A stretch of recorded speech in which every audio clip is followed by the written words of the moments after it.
Good evening, everyone. Thanks for joining me today. I know there's been a lot of talk about the upcoming US election, so I'm here to clear the air a little bit and help explain how it all works. Whether you're a political junkie or just someone who hears about it in passing, this should give you a solid understanding of what goes down on Election Day. First things first, how do US elections even work? It can seem a bit confusing, but I'll break it down for you step by step. Let's start with the big picture, the US election system. Every 4 years, the US holds a presidential election, and the process can seem a little, complicated. The winner isn't just determined by who gets the most votes. It all comes down to a system called the Electoral College. When voters cast their ballots for a presidential candidate, they're actually selecting a group of electors who then vote on their behalf. Every state has a set number of electors based on its population. Larger states like California have more, while smaller states like Wyoming have fewer. The goal for any candidate is to win at least 270 electoral votes. That's the magic number needed to become president. So technically, the candidate with the most individual votes nationwide can lose if they don't win enough states. Sounds a little tricky, right? Well, that's the Electoral College for you. Now, let's move on to the two major political parties in the U.S., the Republicans and the Democrats. The U.S. has a two-party system, meaning that most of the power alternates between these two groups. Of course, there are smaller parties too, but most voters typically align with one of the big two. On one side, you have the Republican Party, also known as the GOP, which stands for the Grand Old Party. Republicans generally emphasize smaller government, lower taxes, and a free market economy. They often advocate for strong national defense and a more conservative approach to social issues. In terms of symbolism, Republicans are associated with the color red, and their mascot is the elephant. Then, on the other side, you've got the Democratic Party. Democrats tend to focus on a more active government role in providing services and regulating industries. They emphasize policies like healthcare access, environmental protections, and social equality. In terms of symbolism, Democrats are represented by the color blue, and their mascot is the donkey. Yeah, elephants and donkeys, go figure. As you probably know, most voters identify with one of these two parties and vote accordingly.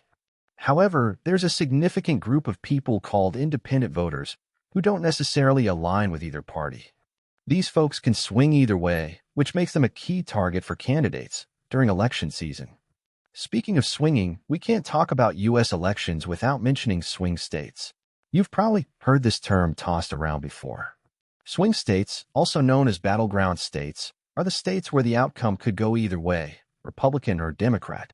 In contrast to states that consistently vote for one party, like California, which almost always goes blue dash, or Texas, which tends to go red, swing states are much more unpredictable.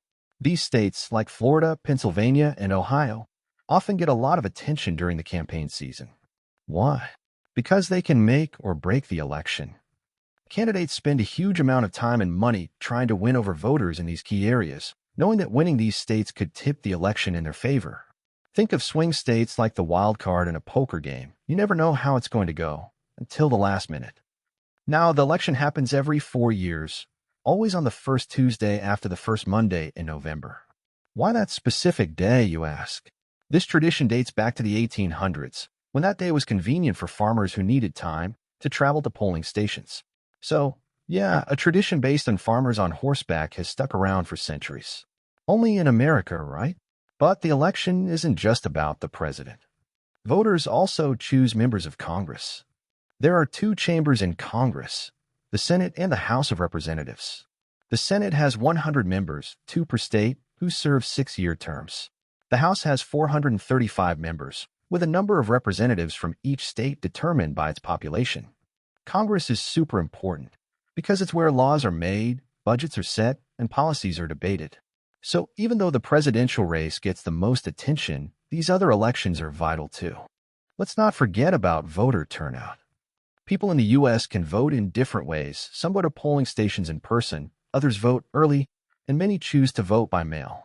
The goal is to make voting as accessible as possible, though it's always a topic of debate how best to do that. Regardless, it's important to get out there and vote because, as they say, if you don't vote, you can't complain. Now, back to the Electoral College for a second. What happens if no candidate reaches 270 electoral votes? Well, if that happens, the election goes to the House of Representatives to decide the president, and the Senate picks the vice president. This hasn't happened often, but it's possible. Now, here's another concept that trips people up sometimes: the difference between the popular vote and the electoral college. You might hear that a candidate won the popular vote, but still lost the election. That's because the popular vote, the total number of individual votes cast by the public, doesn't directly determine the winner.